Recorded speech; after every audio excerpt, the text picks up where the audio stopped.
The fallout this morning after that stunning reversal in the Jussie Smollett case. All charges dropped against the Empire actor after he was accused of staging an attack on himself and falsely reporting it. I would not be my mother's son if I was capable of one drop of what I was been accused of. Chicago officials outraged, standing by the investigation and the charges. Do I think justice was served? No. Promising there's much more evidence the public hasn't seen. But now the file's sealed, Smollett's record wiped clean. His lawyer and the mayor of Chicago both here live on GMA. Also this morning, that emergency landing of a 737 MAX 8 in Orlando, as Boeing gets ready for a high-stakes meeting with hundreds of pilots and experts after those deadly crashes. Healthcare showdown. Democrats now firing back over the Trump administration's new push to wipe out Obamacare, affecting millions of Americans. Also overnight, former Vice President Biden making headlines, what he said he now regrets about that Anita Hill hearing. Daring rescue. The man trapped in a silo for nearly 8 hours, stuck up to his chest in gravel. How rescue crews finally got him free. Measles emergency. Hundreds of cases now spreading across the country, forcing one county to take drastic measures against those who have not been vaccinated. And rescued. How Gail the show dog was finally found after that great escape at Atlanta's airport. Now, the emotional reunion. Live in Times Square, this is Good Morning America. Love those final pictures. Good morning, America. And it is a great and sweet morning for that little dog, Gail. Well, not so little. Not so little. Gail, the prize-winning show dog, and her family. Not little, but very happy now, Yes. because Gail was missing at Atlanta's airport since Saturday. We're going to have much more on how she was found, or finally found, coming up. It was an all-out search. Big smile on her face. That is coming up. First, though, we begin with that confusing and mysterious reversal in the Jussie Smollett case. Prosecutors now say they believe Smollett faked the attack but decided to drop the charges anyway. Chicago police and Mayor Rahm Emanuel stunned and furious. We're going to talk with the mayor in a minute. First, ABC's Alex Perez brings us the latest from Chicago. Good morning, Alex. Hey, good morning, George. The decision to drop those charges catching just about everybody off guard. The city's top officials blatantly disagreeing, telling the prosecutor he made the wrong call. Do I think justice was served? No. Chicago officials outraged after the stunning turnaround in the Jussie Smollett case. All 16 felony charges leveled against the Empire star now dropped and the records sealed. I've been truthful and consistent on every single level since day one. Mr. Smollett is still saying that he is innocent, still running down the Chicago Police Department. How dare him? This is a whitewash of justice. The news seeming to catch even Chicago's top brass off guard. At the end of the day, it's Mr. Smollett who committed this hoax, period. And Smollett, who appeared before throngs of fans outside the courthouse Tuesday morning, reiterated his innocence. I would not bring my family, our lives, or the movement through a fire like this. I just wouldn't. Smollett agreed to forfeit his $10,000 bond to the city and in a deal with the Cook County State's Attorney's Office, partake in community service, which he completed on Monday. It included stuffing envelopes and working in the bookstore at Jesse Jackson's Rainbow Push Coalition, where he took pictures with some of his fans. I would not be my mother's son if I was capable of one drop of what I've been accused of. The embattled star has always maintained that he was the victim of a racist and homophobic attack by the hands of two men wearing ski masks. Who the would make something like this up or add something to it or whatever it may be? I can't even, I'm an advocate. You do such a disservice when you lie about things like this. The alleged attackers, eventually identified as these two brothers. According to police, the two men received a personal check from Smollett, as well as cash used to buy gear, including red hats and black masks, all in an effort to pull off the alleged attack. Smollett's story eventually doubted by police, who called it an elaborate lie, allegedly orchestrated by the 36-year-old because he was unhappy with his Empire salary. Why would anyone, especially an African-American man, use the symbolism of a noose to make false accusations? And even the office that dismissed the charges against Smollett still questioning his innocence. This was not an exoneration. to say that he was exonerated by us or anyone else is not true. So you believe he did complete a false police report? Yes. And Smollett's legal troubles may not be over just yet. The FBI is still investigating whether he mailed a threatening letter to himself. George? Okay, Alex, thanks very much. Let's bring in the mayor of Chicago right now. Rahm Emanuel joins us. Mayor, thank you for joining us this morning. Pretty clear yesterday how angry you are over this. You called it a whitewash of justice, top to bottom, not on the level. Those are your words. So should the prosecutors be investigated? Should this decision be investigated? Well, that's for others. Look, here's what I do know. You have the state's attorney's office saying he's not exonerated. He actually did commit this hoax. He's saying he's innocent, and his words are true. They better get their story straight, because this is actually making fools of all of us. You know, all over the city of Chicago, George, there are signs on front yards and windows that say, hate has no home here. He turned those values upside down and inside out. A lot of people wondering... He abused the city of Chicago. He actually committed a crime here. He lied about something. And remember, the grand jury indicted him when only seeing a portion of the evidence. And he said he wanted to get his name clear. That is what I want for him. Let's get to the bottom of this. Let's find out what happened. He violated everything, that every principle, and especially a city that embraced not only him as an actor, but more importantly, the values of being able, whoever you are, whoever you love, whatever your background is, you have a home here. He took that, turned it around, and tried to self-promote himself. And the fact is, he's walking around with no sense of contrition, no sense of remorse. And the fact is also, the state's attorney is saying he's actually guilty of this hoax. He's walking around saying, no, I'm innocent. And you say we have to get to true. You say one is right and one is wrong. You say we have to get to the bottom of this, and that's exactly what I'm asking you. Is there any recourse now? Is an investigation warranted? How are we going to get to the bottom of this? That is a fair question, because right now, you're saying it on two questions, actually. One is, given all the documents are sealed and only a portion of it was shown to the grand jury in which they indicted him, I would love to have everything that the Chicago Police Department collected and gathered to actually come to the conclusion, make all of that available. I would love for that to happen. Second is, how did all of a sudden, the second part of your question is, how did all of a sudden this reverse out of nowhere, like a bolt of lightning hit, where all of a sudden 2 days at Operation Push counts as, in fact, your community service? How did he make a decision to drop all these charges when they literally taking the hate crime laws that exist on the books that reflect our values and inverting them to actually self-promote yourself for your own personal enrichment? And then all of a sudden, with nobody's consultation, no discussion of what it would mean, what message it would send, what does it say about the law, you drop it? Well, explain that to us. That's How a is second that possible? part of it. That's So what the people... first part, I want to get to the bottom. Did he commit this hoax? That is the question that has to first be answered. The second question is, what happened here that allowed the state's attorney's office that was in the room with the police department when they decided to actually bring the charges to the grand jury that actually brought the indictments, what made them all of a sudden say, you know what, on second thought, this is enough? Do you think it was a corrupt decision? Question, and that's for the legal experts. You have a lot more legal experts there about why, in fact, that came about. Do you think it was a corrupt decision? I don't think it's as I said yesterday, and I stand by what I said. And that's where everybody across the city of Chicago, and I've gone all over parts of the city, it's not on the level.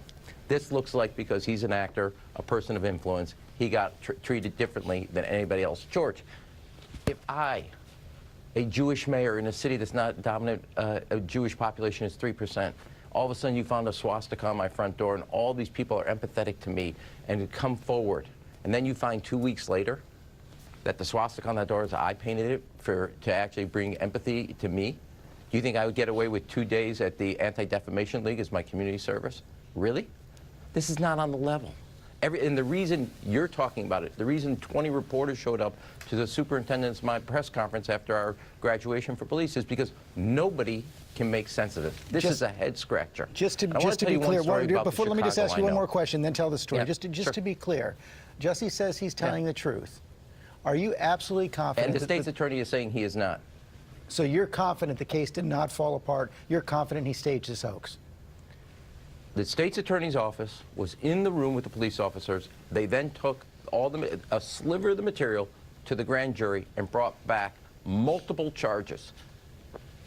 That's what we know, and it was good enough for the state's attorney even last night to say they stand by the police work and they stand by actually the charges there. They just said that he had done enough to clear his name. Mayor Emanuel, thank you for your time. And that, to me, is why everybody says this on that fundamental level doesn't add up. The second is that it doesn't add up for a person to walk around saying he's innocent when the state's attorney is saying it's not. And third is everybody, because this gets to the core of who we are as a country right now, given that everybody's talking about us tearing apart, that he would take hate crime legislation and turn it for his own self-enrichment rather than for the values of what brings us together as a society. And the reason you even want to do a show on this is because none of this adds up, not only from the criminal justice side, from the values side, and we all deserve an answer to this question for closure. And I tell you this one story. I'm sorry, we got to go. We're out of time here right now, but thank you very much for your time this morning. All right, Dan. Dan, we're going to bring you in because the mayor said, let's talk to a legal expert about this. Have you ever seen anything like this? No. I mean, I can't explain this to you. And here's what's particularly striking about this. They went and got a 16-count indictment. Some people were saying that's overkill, right? You could have just stuck with the 1 count. Why'd you have to go get 16 counts? So then they go get the 16 counts, and now they're dropping them. Typically in a case like this, a high-profile case, you want to send a message. You want to say to people, this isn't okay. Does that have to mean prison time? No. There could have been a deal here, and I think many people expected a deal here where he wouldn't have to serve any time. But part of that deal would have been accepting responsibility for what he did. It would have been saying, I'm guilty of this crime, yes. I am cutting a deal where I'll plead to a misdemeanor, I'll get community service, etc. But that's not what this is, and that's the confusing part about this is, what exactly was the deal here? What, he had to forfeit bond of $10,000 and then serve a few hours of community service and then claim that there was no deal? I mean, his lawyer was out there saying there was no deal. Well, how do you make a deal where you don't have to admit responsibility, and then after the deal, you go out and say, well, I'm innocent? I have no idea. I have never heard anything like it. It's the exact right question, and I have no idea how they could do that. How they could allow that. And again, just the fact that the grand jury was involved here, this wasn't just the police saying, we think you should file charges, and prosecutors saying, well, you know, it happens a lot, by the way, tension between police and prosecutors, where police say, we want you to bring a case, and the prosecutors say, we don't think we have it. Here, they thought they had it. They got 16 counts on the indictment. But quickly, let me ask you, because many people are asking, what about the 2 brothers? You know, look, they apparently, according to the police, according to the prosecutors, according to the mayor, they told the truth. They came forward. They described the hoax. And the question now, it's potential, I guess they could take legal action if they wanted to against Jussie for claiming that he's innocent. They could say, look, you're now impugning us by suggesting we're lying. Next half hour, we'll hear from Jussie Smollett's lawyer. That's coming up. Wow. Okay. Well, now we're going to move on to the latest on the Boeing investigation. This morning, Boeing is set to brief hundreds of pilots and tech experts on the 737 MAX software update. This comes after they faced that trouble overnight of one of its 737 MAX 8 jets making an emergency landing on a flight to go into storage. ABC's David Curley is at the Boeing plant outside Seattle with more. Good morning, David. Morning, Michael. That is a 737 MAX behind me. This is where Boeing builds them. And today, with 200 customers, tries to resell this jet with that software update. This, as one of these aircraft got some unwanted attention yesterday. This morning, this Boeing 737 MAX in the news after taking off and declaring an emergency. We just lost our right engine, needed to declare emergency. That emergency forcing the 2 pilots to circle back to Orlando Airport, landing with just its left engine operating. No passengers on board. The pilots plan to ferry the jet to Southern California's high desert, where Southwest is storing its MAXs. The entire fleet around the world still grounded. This morning, Boeing's next step to get the jets back in the air, following those 2 crashes of brand new MAXs, going down after similar problems right after takeoff. In at least the Indonesian crash, that anti-stall system, getting bad data from one sensor, nosed the jet up and down 21 times. The pilots fighting it, but never turning off the system, the jet crashes. This software update will require more data before triggering that safety system and will make it easier for a pilot to recover. It will only nose down the aircraft once. Now, that software update has to be approved, certified by the FAA. Looks like that's going to be pushed off till next week, so it could be a couple of more weeks or longer, Robin, before this grounding of the fleet is lifted. Oh, my. Robin? All right, David, thank you. Now that the showdown over health care, the Trump administration launching that attempt to repeal the Affordable Care Act, and now Democrats, as you know, are responding. Mary Bruce has more. She's there on Capitol Hill for us. Good morning, Mary.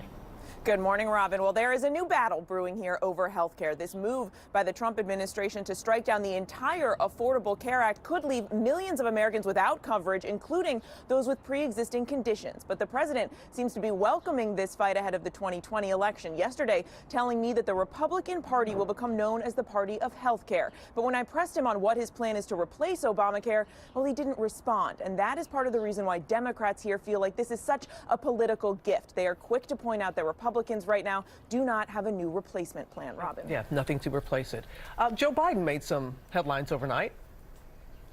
Yeah, Robin, talking about Anita Hill, this is part of Biden's history that is sure to draw fresh scrutiny should he decide to jump into the presidential race, especially in this Me Too era. Joe Biden at the time was the chair of the Senate Judiciary Committee when Anita Hill came before his committee to testify about Clarence Thomas's alleged sexual misconduct. And now overnight, he's again apologizing for the way she was treated then. Take a listen. There are a bunch of white guys. No, I mean it sincerely. A bunch of white guys hearing this testimony from the Senate Judiciary Committee. So when Anita Hill came to testify, she faced a committee that didn't fully understand what the hell it was all about. To this day, I regret I couldn't come up with a way to get her the kind of hearing she deserved. But Robin, it is not clear if these kinds of comments are going to be enough to satisfy Biden's critics, who point out that he still has not personally apologized to Anita Hill. Robin. All right, Mary, thank you. Michael? All right, thank you, Robin. Now the latest on embattled Patriots owner Robert Kraft. He's officially pleaded not guilty to those charges of soliciting a prostitute. And NFL Commissioner Roger Goodell weighed in for the first time at the NFL's owners meeting, saying the personal conduct policy applies to everybody. And when we have all the information, we will be fair and smart about it. TJ Holmes is here. And TJ, another big headlines coming out of the meeting, a big rule change on pass interference. This is a major change in the way NFL games are officiated. Saints fans, look away. But this is the play that caused the outrage. And if this rule had been in place 2 months ago, the Saints, not the Rams, would have gone to the Super Bowl. Yes, this was the non-call on that pass interference. It was obvious. Well, now the rule has been changed to where this play can be reviewed. They can review a call and a non-call. This was a non-call, so the booth could have reviewed it. The rule changed. This would have changed everything, but this was a response to the outrage. Robin, you can look back now. Yeah, we're done. The replay is over. You can look back now. Thank you. But this is a big change. It's, you know, huge. Because they've tried to not call things or have this happen because they want to speed up the game. But I think people at home want them to get it right. You're going to try this for a year. Try for a year. Yep. All right, and see where it goes from there. All right, Thank you, TJ. All right, Robin. Thank you, TJ. Right. Jussie Smollett's lawyer is coming up. A lot of questions for her. Also, well, let's go first now to Ginger. Yes, and I've got to share with you some pictures out of Fond du Lac, Wisconsin. The governor actually toured there, where hundreds of thousands of damage already from flooding. And we're talking about new flooding that's happening. Le Sueur, Minnesota. That's the Minnesota River going over that road there, and more rain with impulses coming to the West Coast toward the end of this week. Your local weather in 30 seconds. First, the Warm Cities, sponsored by Sherwin-Williams.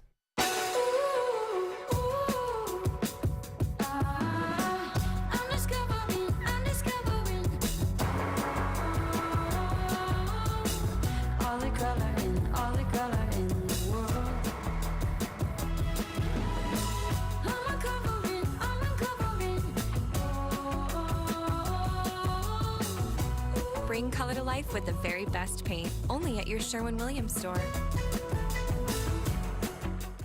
A cold start out the door this morning, but with sunshine, we'll hit a high today, 54 degrees. That'll put us on par with yesterday, but with less wind, so good weather for the cherry blossoms and great weather for the home opener tomorrow. Sure, yeah, it'll start out sub-freezing some of the suburbs tomorrow, but look at the temperatures for the afternoon. First pitch, 57 with sunshine, a few afternoon clouds tomorrow, 61, the temperature by the time we head home, and then on track to hit 70 degrees for Friday. That may warm through Saturday with a light breeze. Back. Okay, I'll admit I didn't keep my place as clean as I would like because I'm way too busy. Who's got the time to chase around dirt, dust, and hair? So now I use heavy-duty Swiffer Sweeper and dusters. For hard-to-reach places, Duster makes it easy to clean. It